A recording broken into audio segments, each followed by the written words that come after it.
வருகின்ற சட்டமன்ற தேர்தலில் திரைப்பட நடிகர் நடிகைகளை பிரச்சாரத்தில் ஈடுபடுத்த அரசியல் கட்சிகள் தீவிரம் காட்டுகின்றன.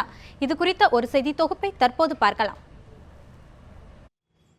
தமிழக சட்டப்பேரவை தேர்தல் வரும் மே 16ஆம் தேதி நடைபெறவுள்ள நிலையில் கூட்டணி பேச்சுவார்த்தை, வேட்பாளர் தேர்வு, தொகுதி பங்கீடு என அரசியல் கட்சிகள் தீவிரம் காட்டி வருகின்றன. அதே நேரத்தில் தேர்தல் பிரச்சாரத்திற்காக வியூகங்களை வகுப்பதிலும் ஆர்வம் காட்டி வருகின்றன.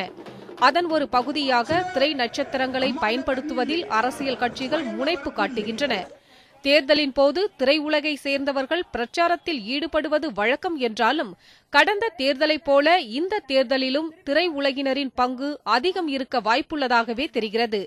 ஏற்கனவே அரசியல் கட்சிகளில் இருக்கும் நடிகர் நடிகைகள் மட்டும் அல்லாமல் புதிய நடிகர் நடிகைகளை களமிறக்கும் முயற்சிகளும் மேற்கொள்ளப்பட்டு வருகின்றன. நடிகர்களின் புகழ் மற்றும் வசீகரத்திற்கு ஏற்ப அதிக அளவில் பணம் வழங்கப்படுவதால் தேர்தல் பிரச்சாரம் செய்ய நடிகர்கள் ஆர்வம் காட்டுவதாக கூறுகிறார் மத்திய திரைப்பட தணிக்கைக்குழு உறுப்பினர் எஸ்.வி. சேகர். மிகப்பெரிய நடிகர்லாம் கோடிக்கணக்கில் கூட பணம் கொடுப்பாங்க. எப்படி கூட்டணி கட்சிகளுக்கு கொடுக்குற அளவுக்கு கூட கொடுப்பாங்க. அதே சமயத்தில் லட்சக்கணக்கில் பணம் கொடுக்கக்கூடிய கட்சிகள் இருக்குது. நடிகர்களுக்கும் அதே போல தான், நடிகைகளுக்கும் அதே போல தான். அதிக கூட்டம் கூடுவதற்கும் கட்சியின் சாதனைகளை மக்களுக்கு எடுத்து சொல்வதற்கும் மட்டுமே நடிகர்களின் பிரபலத்தன்மை பயன்படுத்தப்படுகிறது என்றும் கட்சிக்காகவே மக்கள் வாக்களிக்கின்றனர் என்றும் தெரிவிக்கிறார் அதிமுக பேச்சாளர் சி.ஆர். சரஸ்வதி. ஒரு நடிகருடைய பிரச்சாரத்தை பார்க்க வர்றதும் கேட்க வர்றதும் சகஜமானால் தீர்மானிப்பது மக்கள். தலைமையை அவங்க ஏற்றுக்கொண்டார்கள்னா அந்த தலைமைக்கு தான் அவங்க ஓட்டு போடுவாங்க. சுதந்திர போராட்ட காலத்தில் இருந்தே பிரச்சாரத்திற்கு நாடகம் மற்றும் சினிமா நட்சத்திரங்கள் பயன்படுத்தப்பட்டு வருவதாக கூறும் பத்திரிகையாளர் ஞானி, இது தவறு இல்லை என்ற போதிலும் நடிகர்களுக்கு அடிப்படை அரசியல் அறிவு வேண்டும் என்றும் தெரிவிக்கிறார். அவர் போவதிலோ பேசுவதோ தவறில்லை. ஆனால் போய் என்ன பேசுகிறார்கள், எதை சொல்லுகிறார்கள் பாருங்கும்போது இந்த கட்சிகள் கிட்ட இன்னைக்கு கொள்கைன்னு ஒன்று இல்லை, கோட்பாடுன்னு ஒன்று இல்லை. அது இல்லாத போது அவங்க எதை போய் பேசுவாங்க? அது இல்லாத போது அவங்க வெறும் சண்டையாக தான் பேச வேண்டியிருக்கு.